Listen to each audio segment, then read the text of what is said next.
In the course of that meeting, President Trump announced 25% tariffs against our auto industry.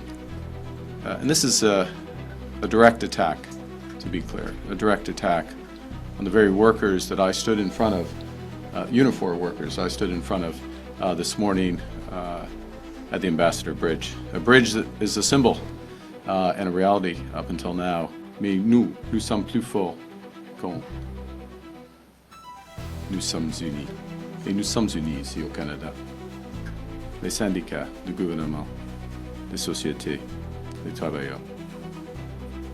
You know, this will hurt us, but through this period, by being together, we will emerge stronger. I think what's happened, and this was part of our discussion, over the course of the last several months, Canadian workers, Canadians as a whole across this country, have gotten over the shock of the betrayal and are learning lessons. We have to look out for ourselves, and we have to look out for each other and work together for each other. And I just want to say a few words before taking some questions about what my government has done to turn that sentiment into reality.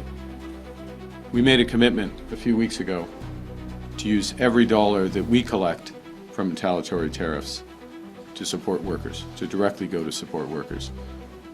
And last week we made a series of changes to the EI system in order to take the first big step to make good on that promise. There'll be more. We've announced, of course, retaliatory tariffs. We have other options for those retaliatory tariffs. I have asked for a meeting, I will convene rather, a meeting of the Canada-US Cabinet tomorrow to discuss our trade options. But we're also providing the option of major liquidity for our companies. We put in place an ability for companies to delay tax payments. We've put in place a large facility for our largest companies, some of them which may be affected by this, would be affected by this, to draw on liquidity in various forms so that they can take longer-term decisions without undue pressure from short-term unjustified actions. It's also why we focused, in part in anticipation of what might happen, on today's announcement that I made in front of that Ambassador Bridge for the $2 billion Strategic Response Fund. And the point of that fund, the point of government procurement, the point of linking up through supply chains, the point of working with labor, led by Unifor, is to build a made-in-Canada supply chain, a made-in-Canada option, so that we are less affected by these. Now that will take time, but we are already putting in place the building blocks for that. To be clear, we are standing together, standing for Canadian workers across levels of government, and I would add that Premier Ford and I have discussed this already at length, and we will have more discussions in terms of our overall approach. But together, we are stronger.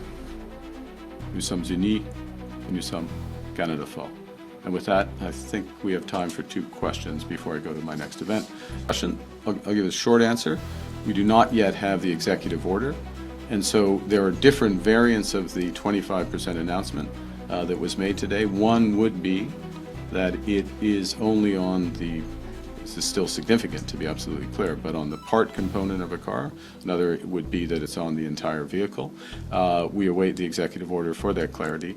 But to be absolutely clear, but even in the more, quote, restricted version of this, it is a significant action. It's entirely unjustified. It's entirely inconsistent with CUSMA and indeed the long history of relations in the auto sector right back through the Auto Pact.